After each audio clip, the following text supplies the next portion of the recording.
प्रणाम है आप सभी का और स्वागत है आपका हमारे चैनल आत्म से अध्यात्म की ओर में। आज हम इस वीडियो के माध्यम से जानेंगे प्रथम स्कंद के 10वें अध्याय के विषय में। सतगुरु सतनाम आदि माता अलख निरंजन होवहु वांछित फल दूहक भंजन। ओम श्री गणसाय नमः। अथ 10वां अध्याय। शीर्षक श्री कृष्ण का द्वारका गमन। आइए अब कथा का आरंभ करते हैं। सौनक जी ने पूछा कि वार्षिक शिरोमणि महाराज युधिष्ठिर ने अपने पैतृक संपत्ति को हड़प जाने की इच्छुक अत्याचारियों का नाश करके अपने भाइयों के साथ किस प्रकार से राज्य शासन किया और कौन कौन से काम किए, क्योंकि भोगों में तो उनकी प्रवृत्ति थी ही नहीं। सूत जी कहते हैं कि संपूर्ण सृष्टि को उज्जीवित करने वाले भगवान श्री हरि परस्पर की कलह अग्नि से दग्ध कुरुवंश को पुनः अंकुरित कर और युधिष्ठिर को उनके राज्य सिंहासन पर बैठाकर बहुत ही प्रसन्न हुए। भीष्म पितामह और भगवान श्री कृष्ण के उपदेशों के श्रवण से उनके अंतःकरण में विज्ञान का उदय हुआ और भ्रांति मिट गई। भगवान के आश्रय में रहकर वे समुद्र पर्यंत सारी पृथ्वी का इंद्र के समान शासन करने लगे। भीमसेन आदि उनके भाई पूर्ण रूप से उनकी आज्ञाओं का पालन करते थे। युधिष्ठिर के राज्य में आवश्यकता अनुसार यथेष्ट वर्षा होती थी। पृथ्वी में समस्त अभिष्ट वस्तुएं पैदा होती थी।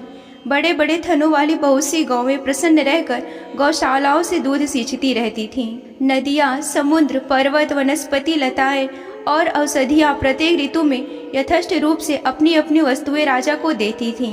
अजातशत्रु महाराज युधिष्ठिर के राज्य में किसी प्राणी को कभी भी आदि व्याधि अथवा दैविक, भौतिक और आत्मिक क्लेश नहीं होते थे। अपने बंधुओं का शोक मिटाने के लिए और अपनी बहन सुभद्रा की प्रसन्नता के लिए भगवान श्री कृष्ण कई महीनों तक हस्तिनापुर में ही रहे। फिर जब उन्होंने राजा युधिष्ठिर से द्वारका जाने की अनुमति मांगी, तब राजा उन्हें अपने हृदय से लगाकर स्वीकृति दी। भगवान उनको प्रणाम करके रथ पर सवार हुए। कुछ लोगों ने उनका आलिंगन किया तो कुछ लोगों ने प्रणाम किया। उस समय सुभद्रा, द्रौपदी, कुंती, उत्तरा, गंधारी, धृतराष्ट्र, कृपाचार्य, नकुल, सहदेव, भीमसेन, धौम्य और सत्यवती आदि सब मूर्छित हो गए।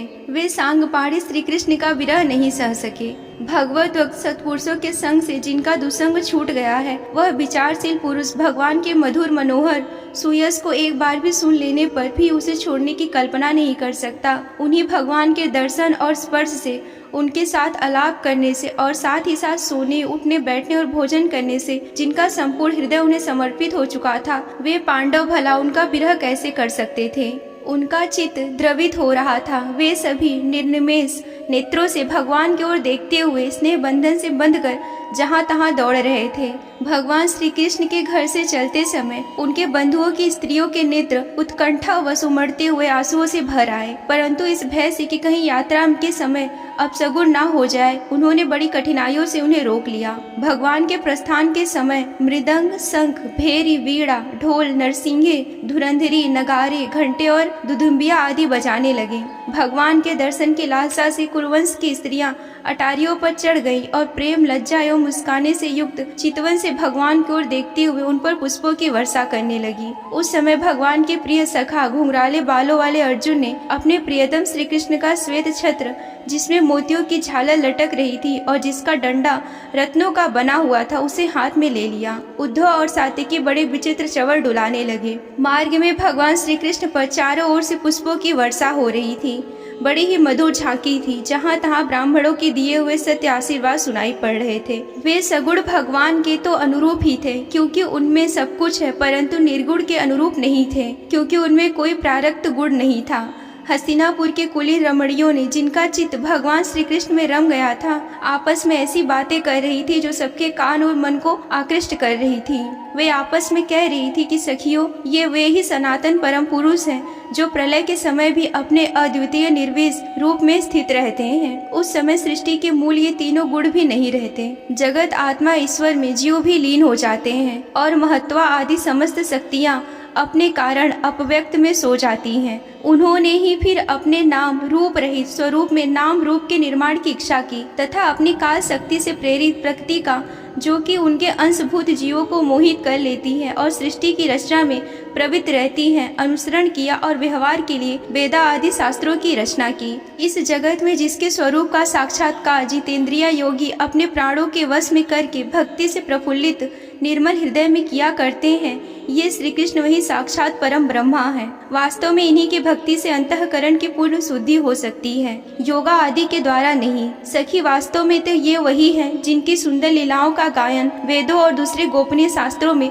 व्यास आदि रहस्यवादी ऋषियों ने किया है, जो एक अद्वितीय ईश्वर है और अपनी लीला से जगत की सृष्टि, पालन तथा संहार करते हैं, परंतु उनमें आसक्त नहीं रहते। जब तामसी बुद्धि वाले राजा अधर्म से अपना पेट पालने लगते हैं, तब ये वही सद्गुण को स्वीकार करके ऐश्वर्य, सत्य, श्रद्धा, दया और यश प्रकट करते हैं।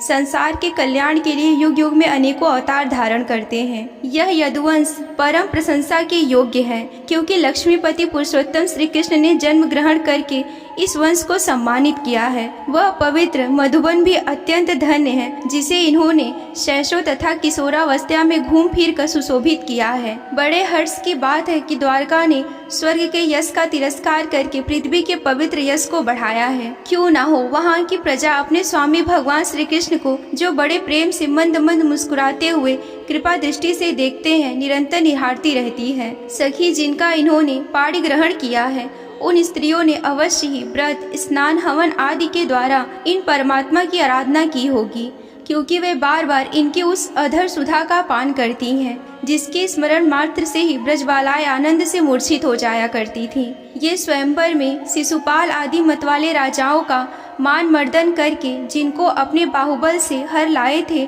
तथा जिनके पुत्र प्रद्युम्न, सांब, आम्ब आदि हैं, वे रुक्मणी आदि 8 पटरानियां और भौमासुर को मारकर लाई हुई जो इनकी हजारों पत्नियां हैं, वे वास्तव में धन्य हैं, क्योंकि इन सभी ने स्वतंत्रता और पतिव्रता रहित स्त्री जीवन को पवित्र और उज्जवल बना दिया है। इनकी महिमा का वर्णन कोई क्या करे। इनके स्वामी साक्षात कमल नयन भगवान श्री कृष्ण हैं, जो नाना प्रकार की प्रिय चेष्टाओं तथा पारिजात आदि प्रिय वस्तुओं की भेंट से इनके हृदय में प्रेम और आनंद की अभिवृद्धि करते हुए भी कभी एक क्षण के लिए भी इन्हें छोड़कर दूसरी जगह नहीं जाते।